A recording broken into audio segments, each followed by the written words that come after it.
మరి ఎక్కువగా పోకుండా క్లుప్తంగా ఇంట్రొడక్షన్ చెప్పుకుందాం. మరి ఎజ్రా, నెహెమ్యా, మలాకి వీళ్ళు ముగ్గురు కూడా సమకాలికులు అనే సంగతి మనం చూసాం. ఎజ్రా గారు నెహెమ్యా గ్రంథానికి ముందు ఎజ్రా పుస్తకం ఉంటుంది కదా, ఆయన తర్వాత నెహెమ్యా, మలాకి పుస్తకమేమో పాత నిబంధన గ్రంథంలో లాస్ట్ లో ఉంటది. వీళ్ళు ముగ్గురు సమకాలికులు అంటే దాదాపు ఒకే ఏజ్ ఉండి ఒకే టైంలో ఉన్న వాళ్ళు అనమాట.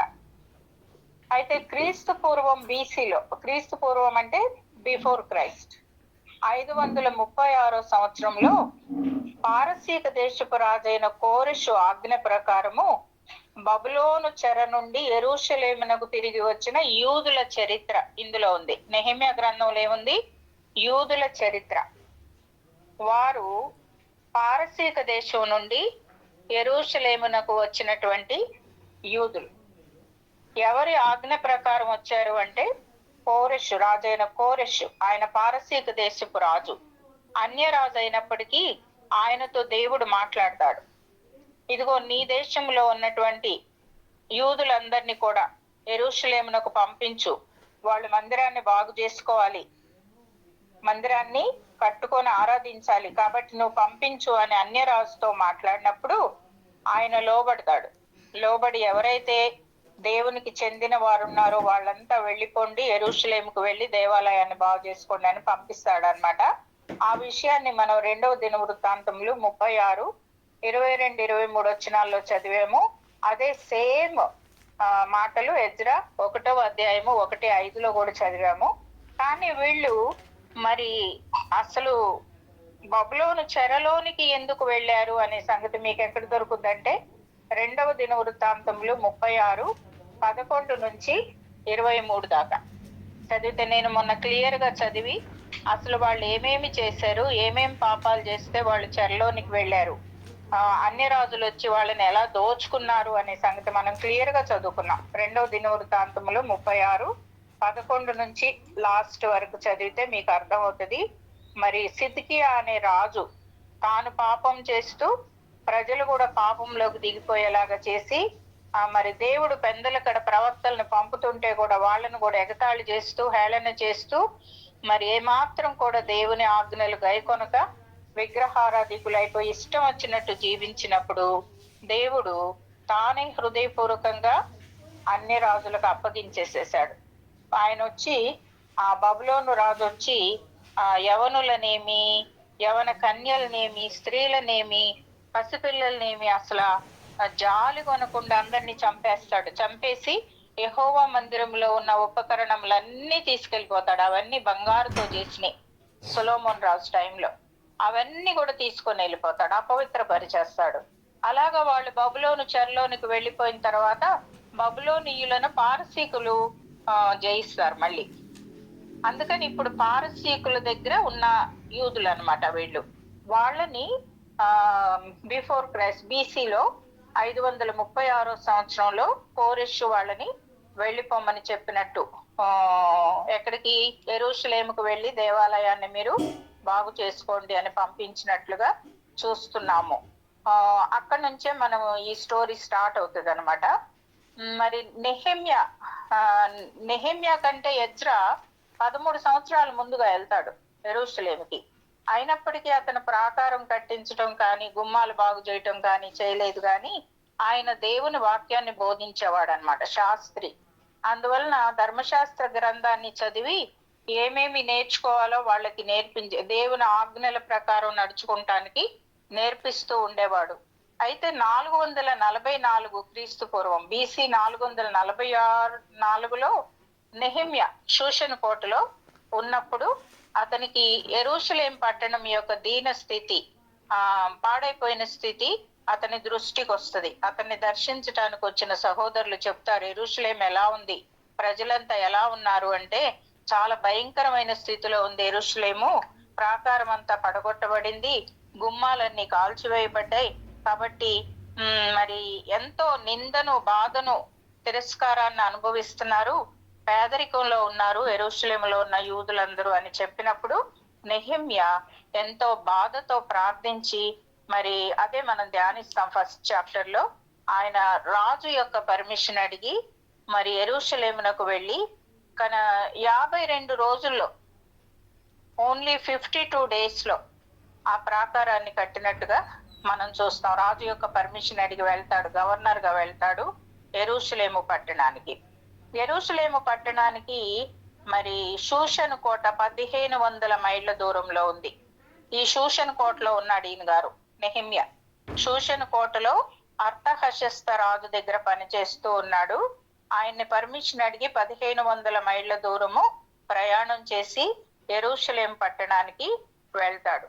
ఇప్పుడున్న షూషన్ కోట పేరేంటంటే ఇరాన్ దేశం. ఇరాన్ దేశమే ఇది వరకు ఉన్నటువంటి షూషన్ కోట. నెహెమ్యా షూషన్ కోటలో సురక్షితంగా ఉన్నాడు. ఏమి కొదవ లేకుండా ఉన్నాడు, సుఖ సంపదలతో ఉన్నాడు. అయినప్పటికీ తన మనసంతా యెరూషలేము పైనే ఉంది కదా. అందుకనే కీర్తనాకారుడు పలికినట్లు ఆ రోజుల్లో భక్తులు ఇలాగ అనుకునేవాళ్ళు అనమాట. యెరూషలేమా, నేను నిన్ను మరచిన ఎడల నా కుడి చెయ్యి తన నేర్పును మరచునుగాక. కుడి చేత్తో ఏమేం చేస్తాం మనం? కుడి చేత్తో అన్ని పనులు కుడి చేత్తోనే కదా. ఏదైనా కట్ చేయాలన్నా, గంటె తిప్పాలన్నా, బట్టలు ఉతకాలన్నా, బట్టలు పిండి ఆరేయాలన్నా, లేకపోతే అంట్లు గడగాలన్నా ప్రతిదానికి కుడి చేయి కావాలి. ఒకవేళ యెరూషలేమును మరిస్తే నా కుడి చేయి తన నేర్పును మరచును. కుడి చేయి పని చేయకుండా ఉంటే ఎట్టుంటది? అలా అయిపోవును గాక అని చెప్తున్నాడు కదా. నా ముఖ్య సంతోషము కంటే నేను యెరూషలేమును హెచ్చుగా ఎంచని ఎడల నా నాలుక నా అంగిటికి అంటుకొనును గాక. తన ముఖ్య సంతోషం కంటే కూడా, అంటే ఫస్ట్ ప్లేస్ దేనికనమాట? యెరూషలేముకి. యెరూషలేమునే హెచ్చుగా ఎంచని ఎడల నా నాలుక నా అంగిటికి అంటుకొనును గాక. నాలుక ఎప్పుడన్నా అంగిటికి అంటుకుందా మీకు? ఎండలో వెళ్ళేటప్పుడు మన దగ్గర వాటర్ బాటిల్ లేకపోతే అది మనకి కలిగే ఎక్స్పీరియన్స్ చాలా తక్కువ. యేసు ప్రభు కలిగింది చాలా ఎక్కువ. చిల్ల పెంకులాగా అయిపోయిందంట నాలుక, దాహం వేసి. నాలుక అంగిటికి అంటుకుపోయిందంట. అది రావడం లేదంట క్రిందకి, మాట్లాడడానికి మాటలు రావడం లేదంట యేసయ్యకి సిలువలో. అలాగా అయిపోవును గాక అని ఇక్కడ తను చెప్పుకుంటున్నాడు. నేను యెరూషలేమును గాని మర్చిపోతే ఇవి రెండు జరగాలి నాకు. నా కుడి చేయి నేర్పును మర్చిపోద్ది, నా నాలుక అంగిటికి అంటుకుంటదని కీర్తనాకారుడు చెప్పిన రీతిగా ఇక్కడ నెహెమ్యా కూడా యెరూషలేము గురించి ఎంతో భారంతో ప్రార్థిస్తున్నట్లుగా మనం చూస్తాం. ఒకసారి యేసు ప్రభు కూడా దేవాలయ ప్రాంగణంలో ప్రవేశించినప్పుడు గువ్వలు అమ్మేవారు, రూకలు మార్చేవారు కనపడ్డారంట. ఆ బలికి అవసరమైనటువంటి కోడెలు, దూడలు వాటిని అమ్ముకుంటూ మరి ఫారిన్ మనీ ఎక్స్చేంజ్ చేసుకుంటూ కూర్చున్నారంట దేవాలయంలో. అప్పుడు యేసు ప్రభు కొరడా తీసుకొని వాళ్ళందరినీ పారద్రోలేడంట.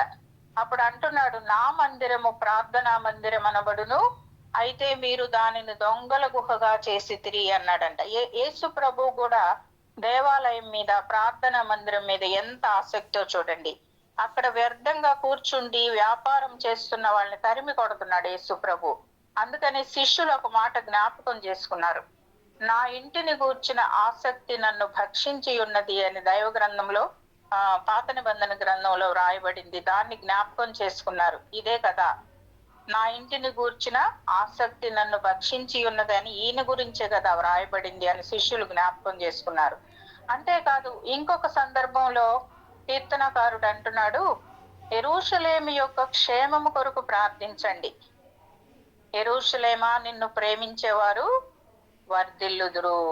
అది కీర్తనల గ్రంథం 122:6 ఉంటది. మొదట చెప్పిందేమో యెరూషలేమా నిన్ను మరచిన ఎడల నా కుడి చేయి తన నేర్పును మరచునుగా. అదేమో 137:5-6 ఉంది.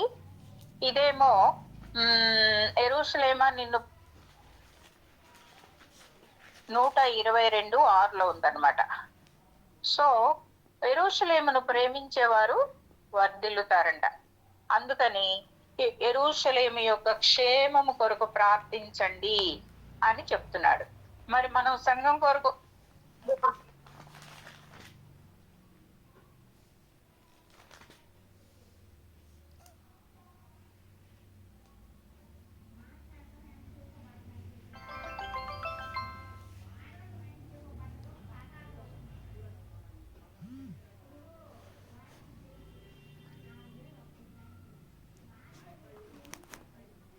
ఆ ఎక్కడున్నాం మనం? యెరూషలేమును ప్రేమించే విషయం మాట్లాడుతున్నాం. మన సంఘం విషయం. మన సంఘాన్ని ప్రేమించి సంఘ క్షేమం కొరకు ప్రార్థించే వారముగా ఉన్నామా అనేది పరీక్షించుకోవాలి. మరి సంఘం గురించి వచ్చేటప్పటికి నాది కాదు, నా అత్తగారిది అన్నట్టు ఆ పాడైపోతే నాకేంటి, ఉంటే నాకేంటి, వాళ్ళెవరో కదా సంఘాన్ని పాలించేది, సేవకులు ఉన్నారు, లేకపోతే ఆ పెద్దలు ఉన్నారు, వాళ్లే కదా చూసుకునేది, మాది కాదు అన్నట్లు మనం ఊరికి వెళ్ళడము, హాజరేసుకోవటం, ఆరాధన సండే స్కూల్కి పిల్లల్ని పంపడం, లేకపోతే మనం ఆరాధనకి వెళ్ళేసి తిరిగి రావడం అన్నట్టుగా ఉంటున్నామా? లేక సంఘ క్షేమం కొరకు నిరంతరం ప్రార్థించే వారంగా ఉంటున్నామా? అక్కడ పని చేసేవారు ఆత్మ చేత నింపబడి దేవుని కార్యాలని బహు భయంతో జరిగించాలని చెప్పి మనం నిరంతరం కూడా సంఘం కొరకు ప్రార్థించే వారంగా ఉండాలి. సో ఇక్కడ నెహెమ్యా అలాంటి భారమే కలిగి ఉన్నట్టుగా మరి మనం చూస్తున్నాం. యేసు ప్రభువు సంఘాన్ని తన స్వరక్తం ఇచ్చి కొనుక్కున్నాడు. సంఘం అనేది ఊరక ఫామ్ అవ్వలేదు. సంఘం అనేది బ్రదర్స్ అండ్ సిస్టర్స్ అంతా కలుసుకొని ఊరక ఫామ్ అయి కూర్చొని ప్రార్థన చేసుకోవటం కాదు. యేసు ప్రభు తన స్వరక్తము చిందించి ఆ రక్తంతో కొనుక్కున్నాడు కాబట్టి చాలా చాలా వాల్యుబుల్ అన్నమాట. అన్నిటికంటే ముఖ్యమైనది సంఘం కాబట్టి మరి మనం సంఘం గురించి భారము కలిగి ఉండాలి. సంఘం పాడైపోకుండా చూసుకోవాలి. సంఘంలో నూతన ఆత్మలు చేర్చబడాలని, ఉజ్జీవం కలగాలని, మరి వాక్యం చెప్పే వాళ్ళు కూడా దేవుని ఆత్మ చేత నింపబడి మనకు బోధించాలని మనం ఎల్లప్పుడూ ప్రార్థించే వారంగా ఉండాలి. సో నెహెమ్యా యెరూషలేముకు వెళ్ళాలంటే మరి రాజుగారి దగ్గర పని చేస్తున్నాడు కాబట్టి రాజుగారి అనుమతి కావాలి. అందుకని ఆయన రాజుగారి అనుమతి కొరకు ప్రార్థించినట్లుగా చూస్తాం. అక్కడ శత్రువులు చెలరేగి గొప్ప ఆటంకం కలుగజేస్తా ఉన్నారు. ఎప్పుడైతే యెరూషలేముకి నెహెమ్యా వెళ్ళాడో అక్కడ కొంతమంది శత్రువులు తయారయ్యారనమాట. వీడంట యెరూషలేముకు క్షేమం కలుగు చేయడానికి వచ్చాడంట అని చెప్పి వాళ్ళు ఎదురు తిరగడం ప్రారంభించారు. అయినప్పటికీ భయపడకుండా, వెనక తట్టు చూడకుండా ఆయన ఏం చేశాడు? ముందుకు వెళ్ళి 52 రోజుల్లో ప్రాకారాన్ని కట్టినట్లుగా మనం చూస్తున్నాం. ఎజ్రా మళ్ళీ నెహెమ్యా ఇద్దరు కలిసి ప్రజల్లో ఆత్మీయ ఉజ్జీవాన్ని కలిగించారు. స్పిరిచువల్ రివైవల్ కలిగేలాగా ప్రయాసపడ్డారు. నెహెమ్యా చాలా ధైర్య సాహసములు గలవాడు. మరి ఏమాత్రం కూడా శత్రువులను చూసి పారిపోయిన వాడు కాదు, వెన్ను చూపించిన వాడు కాదు కదా, ముందుకే సాగిన వాడుకున్నాడు. సేవలో కూడాను మనం ఎన్ని వచ్చినా, ఎన్ని ఆటంకాలు వచ్చినా ముందుకే సాగే వాళ్ళం ఉండాలి, కానీ వెను తిరిగి పోకూడదు. ప్రార్థించుకుంటూ దేవుని మీద ఆధారపడి ముందుకు వెళ్ళిపోవాలి. నెహెమ్యా అంటే మనం అర్థం చూసాము, ఆదరణ అని అర్థం. ఈయన ఆదరణకర్త అయిన పరిశుద్ధాత్మునికి ముంగుర్తుగా ఉన్నాడు నెహెమ్యా. ఆదరణకర్త అయిన పరిశుద్ధాత్ముడు ఎక్కడ కనపడతాడు మనకి? క్రొత్త నిబంధన గ్రంథంలో. ఆయన పరిశుద్ధాత్ముడు విశ్వాసులను పురుకొల్పే పని, బలపరిచే పని, శక్తితో నింపి ఉజ్జీవంతో దేవుని పని చేయటానికి ఆయన ఉపయోగపడతాడు. పరిశుద్ధాత్ముడిని పట్టుకొని నేను ఎందుకు ఆయన అంటున్నానంటే, త్రిత్వములో 3వ వ్యక్తి. చాలా మంది దైవ సేవకులు కూడా, చాలా మంది పెద్ద పెద్ద సేవ చేసే ఫేమస్ దైవ సేవకులు కూడా వచ్చింది పోయింది అంటారు పరిశుద్ధాత్మని పట్టుకొని. ఆత్మ కదా, అందుకని వచ్చింది పోయింది అని. నాన్న నొక్కి చెప్పేవాడు పరిశుద్ధాత్ముడు, ఆయన వచ్చాడు, పోయాడు, నింపాడు అట్లా అనాలి, కానీ వచ్చింది పోయిందని ఎప్పుడు కూడా అనకూడదు. త్రిత్వములో 3వ వ్యక్తి. తండ్రికి ఎంత వాల్యూ ఉందో పరిశుద్ధాత్మనికి అంతే వాల్యూ, కుమారునికి ఎంత వాల్యూ ఉందో పరిశుద్ధాత్మనికి అంతే వాల్యూ. తండ్రి, కుమార, పరిశుద్ధాత్మలు ముగ్గురు ఈక్వల్. ఒక ట్రయాంగిల్ ఉంటే 3 కార్నర్స్ వీళ్ళు, తండ్రి, కుమార, పరిశుద్ధాత్మ. వాళ్ళు ముగ్గురు వ్యక్తులు, పురుషులు కాబట్టి వచ్చాడు పోయాడు అనాలి. కాబట్టి ఇక్కడ పరిశుద్ధాత్మనికి సాదృశ్యంగా ఎవరున్నారంటే ఆదరణకర్త అయిన నెహెమ్యా. ఆయన కూడా మరి ఎలా పరిశుద్ధాత్ముడు సంఘాల్లో విశ్వాసులను బలపరుస్తున్నాడో ఈయన కూడా యెరూషలేం పట్టణాన్ని కట్టడం కోసం, ప్రాకారాన్ని కట్టడం కోసం ఇశ్రాయేలీయులను బలపరిచిన వాడుగా, పురుకొల్పిన వాడుగా మనకు కనపడుతున్నాడు. తర్వాత మనము చూసిన రీతిగా మలాకి కూడా ఈయనకి సమకాలికుడు అనే సంగతి మనం చూసాం కదా, మలాకి కూడా.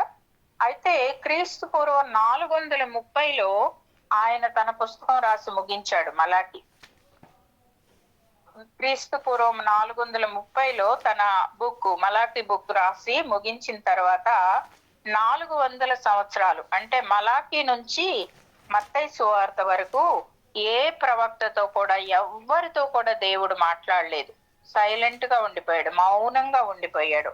అందుకని ఆ 400 సంవత్సరాలను ఏమంటారంటే సైలెంట్ ఇయర్స్ అంటారు. దేవుడు మలాకి తర్వాత మత్తయి వరకు ఎవ్వరితో కూడా మాట్లాడలేదు. ఆ గ్యాప్ ఎంత అంటే 400 సంవత్సరాలు అన్నమాట. అవి సైలెంట్ ఇయర్స్. అయితే అసలు నెహెమ్యా గ్రంథాన్ని మనం ఎందుకు ధ్యానించాలి? నెహెమ్యాలో ఏమి నేర్చుకోవాలి? నెహెమ్యా గ్రంథాన్ని ఎందుకు ధ్యానించాలంటే ఎన్ని వ్యతిరేకతలు వచ్చినా, ఎన్ని ఆటంకాలు వచ్చినా వెనుదిరిగి చూడకుండా ధైర్యంతో, విశ్వాసంతో ముందుకు సాగిపోయిన నెహెమ్యా కనపడతాడు. ఈయన మనకి మాదిరి. ఎన్ని వ్యతిరేకాలు వచ్చినా, ఎంతమంది నిందించినా, ఎగతాళి చేసినా, ఎన్ని ఆటంకాలు వచ్చినా ముందుకే సాగిపోయాడు నెహెమ్యా. వినయ భయభక్తులతో దేవుణ్ణి సేవిస్తూ, ప్రజల్ని ప్రోత్సహిస్తూ చేపట్టిన పనిని తుదముట్టించాడు నెహెమ్యా. వినయము భయభక్తులు కలిగి, దేవుని యందు భయభక్తులు లేకుండా ఎవరు కూడా దేవుని సేవ చేయలేరు. వినయ విధేయతలు లేకుండా ఎవరు కూడా దేవుని సేవ చేయలేరు. ఈ రెండు కలిగి అతను ప్రజలను కూడా నిరుత్సాహపడకుండా వాళ్ళని ప్రోత్సహిస్తూ తాను చేపట్టిన పనిని తుదముట్టించిన వాడుగా ఉంటున్నాడు. ఏ పని అయితే మొదలెట్టాడో దాన్ని పూర్తి చేయలేకపోతే అది అసమర్థత, చేతగాంతనం. ఏ పని అయితే మొదలెట్టాడో దాన్ని పూర్తి చేసిన నెహెమ్యాని ఇక్కడ చూస్తాం. మనం కూడా ఏ పని అయితే మొదలెట్టామో దేవుని కొరకు ఆ పనిని పూర్తి చేసే వాళ్ళంగా ఉండాలి. యోహాను 4:34లో చూస్తే యేసు ప్రభు ఏమన్నాడంటే, మీరు అది నోట్ చేసి పెట్టుకోండి. యోహాను 4:34లో యేసు ప్రభు ఏమన్నాడు? నన్ను పంపిన వాని చిత్తము నెరవేర్చుటయు ఆయన పనిని తుదముట్టించుటయు నాకు ఆహారం అయ్యున్నది. సమరయ స్త్రీతో మాట్లాడుతున్నప్పుడు శిష్యులు ఆహారం తీసుకురావడానికి వెళ్ళారు గ్రామంలోని. వాళ్ళ ఆహారం తీసుకొచ్చేటప్పటికి ఆయన సమరయ స్త్రీతో సంభాషించుచు ఆల్రెడీ సువార్త చెప్పేశాడు, నేనే మెస్సీని, నీతో మాట్లాడుచున్న నేనే మెస్సీని అని చెప్పినప్పుడు ఆమె పరిగెత్తుకుంటూ వెళ్తుంది గ్రామంలోకి. నేను చేసినవన్నీ చెప్పిన వాడు ఇతడే కాదా మెస్సియా అని చెప్పడానికి ఆమె వెళ్ళినప్పుడు శిష్యులు అంటారు, ఇదిగో భోజనం తీసుకొచ్చాం, చాలా అలసిపోయావు, తిను అంటే ఏమన్నాడు తెలుసా? ఆయన అప్పటికే ఆనందంతో నిండుకుపోయాడు ఆమె రక్షించబడిందని. అందుకని అంటున్నాడు, నన్ను పంపిన వాని చిత్తము నెరవేర్చుటయు ఆయన పనిని తుదముట్టించుటయు నాకు ఆహారమై ఉన్నది. అట్లా ఎప్పుడన్నా అనుకుంటారా? ఒకళ్ళకి సువార్త చెప్పాను, వాళ్ళు నమ్ముకున్నారు, నా కడుపు నిండిపోయింది. ఒక వ్యక్తిని పరలోకానికి మార్గం చూపించాను, ఇక నాకు ఆహారం కూడా వద్దు, నా కడుపు నిండిపోయిందని ఎవరమన్నా అనుకుంటాం? అట్లాంటి అనుభవంలోకి ఎప్పుడన్నా వచ్చామా మనం? రాలేదు ఒక్కళ్ళం కూడా కదా. ఇక్కడ యేసు ప్రభు అయితే, అబ్బా నేను ఇప్పుడు దాకా చేసిన ప్రయాస వ్యర్థమైపోలేదు, ఒక స్త్రీని, ఒక సమరయురాల్ని నేను రక్షించుకోగలిగాను అని ఆనందంతో నిండుకొని అంటున్నాడు, అదే నాకు ఆహారం, నా తండ్రి నాకు చెప్పిన పని చేయటమే నాకు ఆహారం అంటున్నాడు కదా. మనం కూడా మరి దేవుడిచ్చిన పనులు, బాధ్యతలు అంతం వరకు, ఎప్పటి వరకు? లాస్ట్ వరకు, తుది శ్వాస వరకు తుదముట్టించవలసిన వారంగా ఉన్నాం కదా. అంతేనా? లేకపోతే మధ్యలో ఎవరన్నా వచ్చి ఏదన్నా బెదిరించేటప్పటికి వెళ్ళిపోవడం, తలుపులు వేసుకొని కూర్చోవడమా? మధ్యలో ఆటంకాలు వచ్చినా, నిందలు వచ్చినా, తిరస్కారాలు వచ్చినా సేవకులకి అంత ఈజీ కాదు. ఇప్పుడే పద్మా విల్సన్ గారు చెప్పారు, మనం విన్నాం. సేవకుల జీవితం అంత ఈజీ కాదు. మా నాన్నగారు కూడా సేవకులే, చాలా కష్టాలు పడ్డారు, చాలా చాలా చాలా చాలా చెప్పలేము అంత కష్టాలు పడ్డారు అనమాట. నిజంగా మాకు కూడా ఫీజులు లేవు, ఫీజులు కట్టడానికి డబ్బులు లేవు అనమాట. అలాంటి పరిస్థితుల్లో చదువుకున్నాం మేము. కాబట్టి అయినప్పటికీ వెనుదిరగలేదు.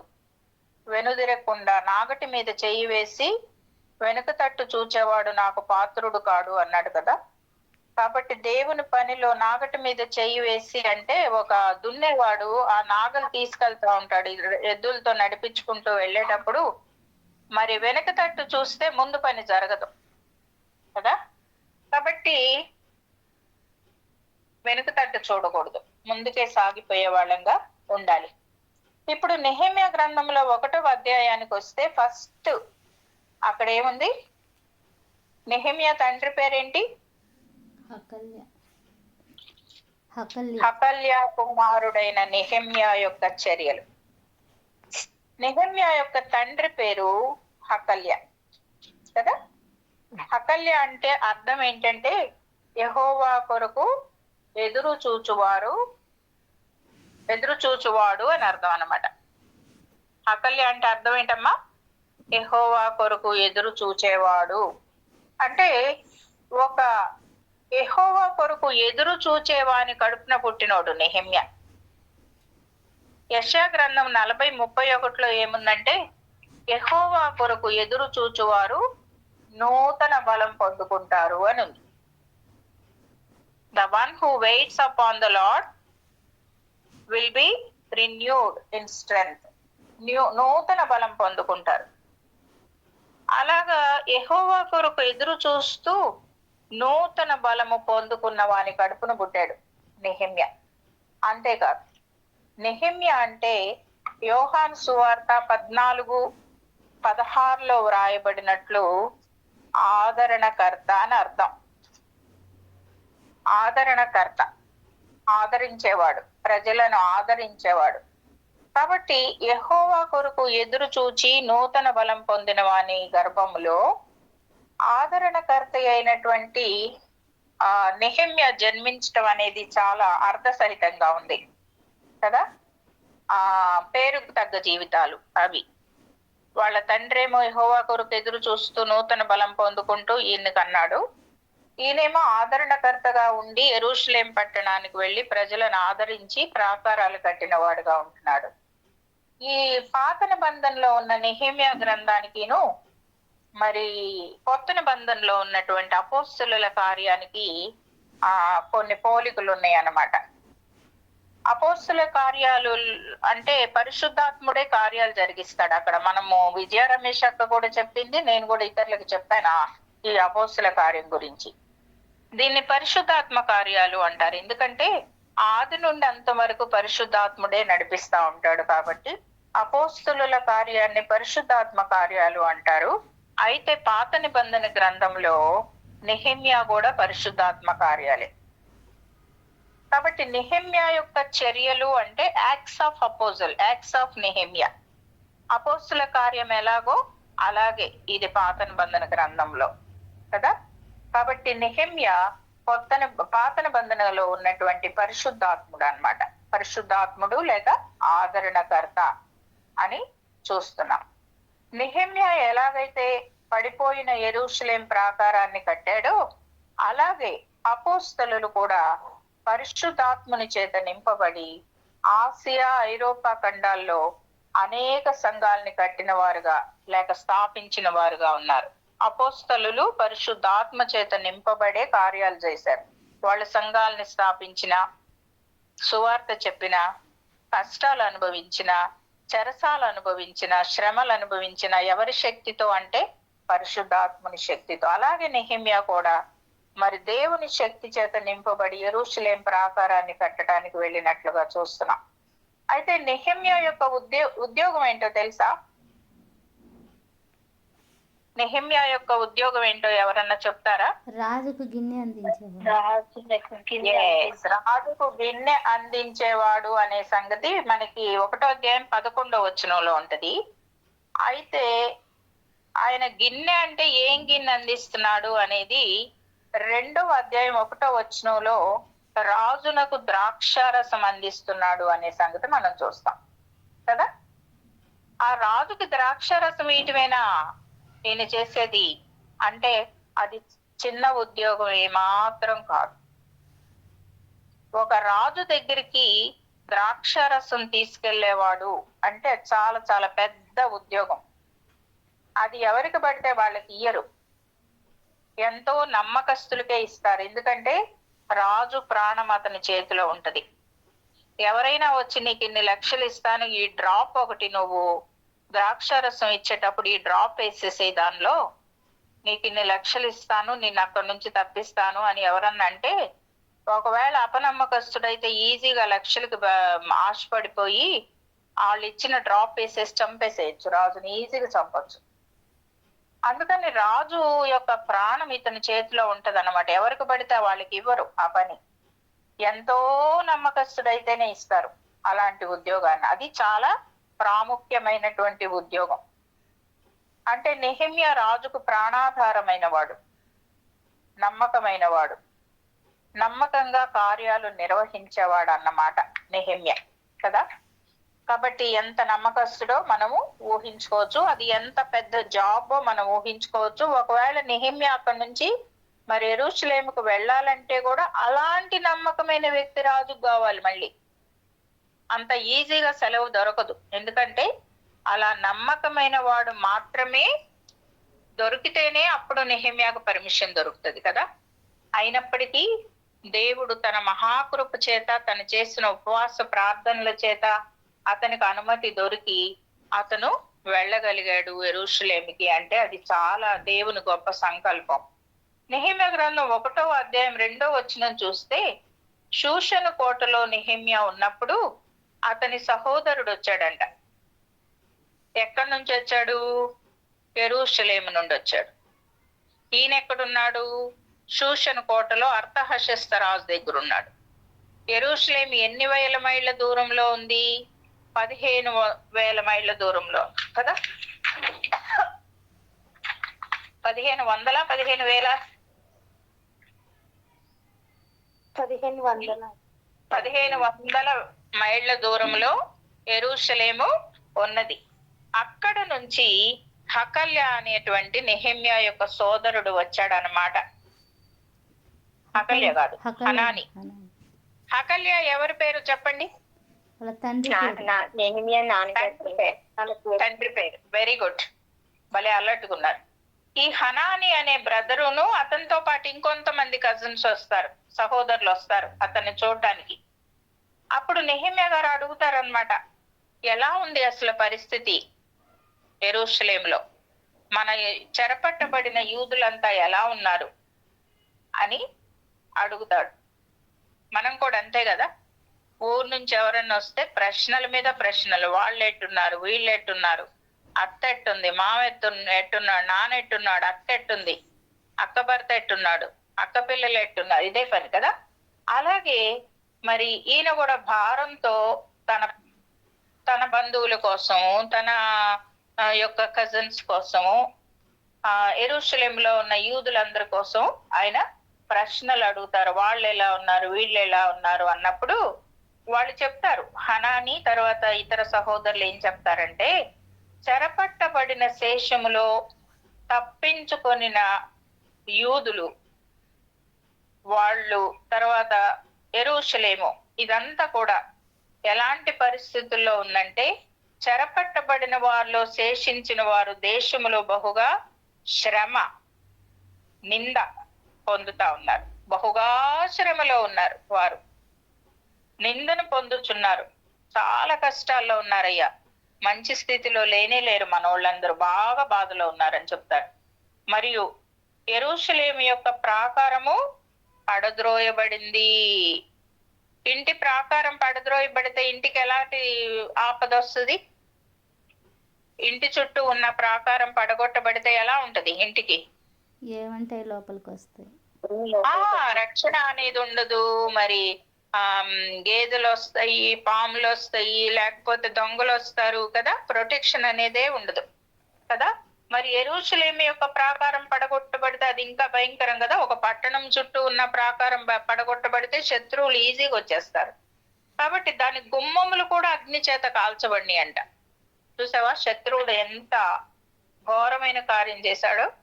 యెరూషలేము గుమ్మములు కూడా కాల్చబడ్డాయి అని చెప్పినప్పుడే నెహెమ్యా కూర్చుండి ఏడ్చి 4 నెలలు అలాగే కూర్చుండిపోయాడు. ఉపవాసం ఉండి ప్రార్థన చేసినట్లుగా మనం చూస్తాం.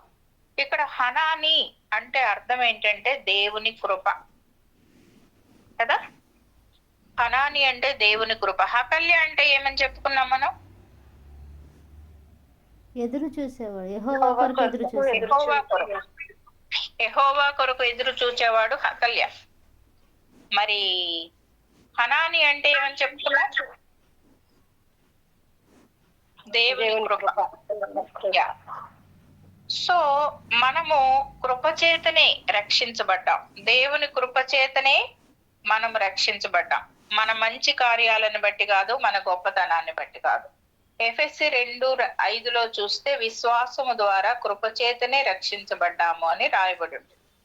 కాబట్టి ఆ కృపచేతనే శ్రమలో ఉన్న వాళ్ళ కోసం కూడా మనం ప్రార్థిస్తున్నాం. ఈ రోజున మనం ఇక్కడ కూర్చుండి దేవుని వాక్యం వింటున్నామంటే దేవుని కృపచేతనే. రక్షించబడ్డామంటే దేవుని కృపచేతనే. ఆరోగ్యంగా ఉన్నామంటే దేవుని కృపచేతనే. మన గ్రూపులో ప్రతి ఒక్కరి కొరకు విజ్ఞాపన చేస్తున్నాము అంటే కూడా దేవుని కృపచేతనే. ప్రతిదీ మనం అడుగు తీసి అడుగు వేసినా, నోరు తెరిచినా, వేళ్లు కదిలిచ్చినా, ఏది చేసినా దేవుని మహాకృప చేతనే తప్ప మరి దేని వలన కూడా మనము దేవుని కార్యాలు చేయలేం. కాబట్టి హనాని అనేవాడు ఏం చూపిస్తున్నాడంటే దేవుని కృపను చూపిస్తా ఉన్నాడు. కాబట్టి మనం ఇప్పటి వరకు ఏ ఏ విషయాలు నేర్చుకున్నాము? ఆదరణకర్త అయిన నెహెమ్యాను చూసాము, ఆయన పనేంటో చూసాము. మరి సంఘాల్లో పరిశుద్ధాత్ముడు ఏమేం పని చేస్తున్నాడా అనేది చూసాము. హకల్య అనేవాడు యెహోవా కొరకు ఎదురు చూచేవాడు, నూతన బలం పొందుకున్నవాడు అని చూసాం. ఆయన కడుపు నుండి నెహెమ్యా వచ్చాడు. వాళ్ళ బ్రదర్ పేరు దేవుని కృప అని చూసాము. హనాని అంటే దేవుని కృప. దేవుని కృప చేతనే మనం ఈ రోజు వరకు సజీవుల లెక్కలో ఉన్నాము. మరి నాయనా తండ్రి అని ప్రార్థన చేసుకోగలుగుతున్నాము. మరి రక్షించబడిన వారి లిస్ట్ లో మనం ఉన్నాము. లోకములో ఎందరో నశించిపోయే వాళ్ళు ఉన్నారు, కానీ మనమైతే పరలోక రాజ్య వారసులమని నమ్ముతున్నాము. ఇదంతా కూడా దేవుని కృప. ఈ రోజు చేరి వచ్చిన వాళ్ళందరూ ఇలాగ వినగలిగారు అంటే అది కూడా దేవుని మహాకృప కదా. కాబట్టి మరి దేవుడు ఈ రోజు మనతో మాట్లాడిన విషయాలు మీరు భద్రపరుచుకున్నారు అనుకున్నా. యెహోవా మందిరము గురించి లేక యెరూషలేము యొక్క క్షేమం గురించి మనము ప్రార్థించే వారంగా ఉండాలి. యెరూషలేమా, నిన్ను మరచిపోయినట్లయితే నా కుడి చేయి తన నేర్పును మరచిపోవునుగాక. యెరూషలేమా, నిన్ను నా ముఖ్య సంతోషం కంటే హెచ్చుగా ఎంచనేడల నా నాలుక నా అంగిటికి అంటుకొనుగాక అంటున్నాడు. సంఘాల గురించి మనం భారం కలిగి ప్రార్థించవలసిన వారంగా ఉన్నాం. ఎందుకంటే ఈ రోజుల్లో మరి శ్రమలు, హింసలు ఎక్కువైపోయినాయి. దైవ సేవకుల్ని టార్గెట్ చేస్తున్నారు. నేను మొన్న పిక్చర్స్ చూశాను. ఒరిస్సా రాష్ట్రంలో చాలా పర్సిక్యూషన్, చాలా హింసలు. దేవుని నమ్ముకున్న వాళ్ళకి బావిలో నీళ్లు తాగనివ్వట్లేదు, తోడుకొనివ్వట్లేదు, మరి వాళ్ళని ఏం కొనుక్కొనివ్వట్లేదు, వాళ్ళ పిల్లల్ని స్కూల్కి వెళ్ళనివ్వట్లేదు, తొందరగా ఇల్లు ఖాళీ చేసి వెళ్ళిపోమంటున్నారు. ఇల్లు ఖాళీ చేస్తే వేరే వాళ్ళ అద్దెకి ఇవ్వట్లేదు. మరి మీరు తొందరగా ఈ మందిరాన్ని తీసేయకపోతే మిమ్మల్ని కాల్ చేస్తాము, చంపేస్తాము అనేటప్పటికి వాళ్ళు అరణ్యాలకు పారిపోతున్నారు. అట్లా 3 శవాలు చూశాను నేను. వెళ్ళిపోతున్న వాళ్ళని చంపేశారు అన్నమాట, రోడ్ల మీద పడేశారు. ఎంత భయంకరమైనటువంటి హింసలు జరుగుతూ ఉండగా మనం ఎంత భారంతో నెహెమ్యా లాగా ప్రార్థించవలసిన వారంగా ఉన్నాం. నెహెమ్యా ప్రార్థనలో చాలా చాలా నేర్చుకోవాల్సిన ముఖ్యమైన విషయాలు ఉన్నాయి. మరి అవి మనం వచ్చే వారము మండే మనం ధ్యానిద్దాము. కాబట్టి మనం నేర్చుకోవాల్సిన విషయాలు ఏంటంటే దేవుని మందిరము గురించి ఉండవలసినటువంటి భారము. నా ఇంటిని గూర్చినటువంటి ఆసక్తి నన్ను భక్షించుచున్నది. అటువంటి ఆసక్తి కలిగిన వారముగాను నాగటి మీద చేయి వేసి వెనక తట్టు చూడకుండా ముందంజ వేసే వారంగా ఉండాలని దేవుడు మనతో ఈరోజు హెచ్చరిస్తున్నాడు. ఈ సందేశాన్ని దేవుడు దీవించునుగాక. నాకు నెట్ ఎక్కడ కట్ అయిపోతుందో అనే ఉద్దేశంతోనే నేను తొందరగా ముగిస్తున్నాను. మరి నేను చిన్న ప్రార్థన చేసిన తర్వాత డిస్కస్ చేసుకుందరు గాని. దేవుడి మాటలను మన కొరకు దీవించునుగాక. పరిశుద్ధుడు అయిన తండ్రి, ప్రేమ కలిగిన ప్రభువా, నీ మహాకృప చేత మరి మేము ఇంతవరకు ధ్యానించుకుంటానికి సహాయం చేశారు. ఎంతో కృతజ్ఞతాస్తుతులు ప్రభా. మాకు నేర్పించిన పాఠాలను బట్టి వందనాలు. ఆదరణకర్త అయినటువంటి నెహెమ్యాను చూస్తున్నాం నాయన. మరి ఆయన ద్వారా మేము నేర్చుకున్న పాఠాలను బట్టి వందనాలు ప్రభా. మేము హృదయంలో భద్రపరుచుకొని జీవితంలో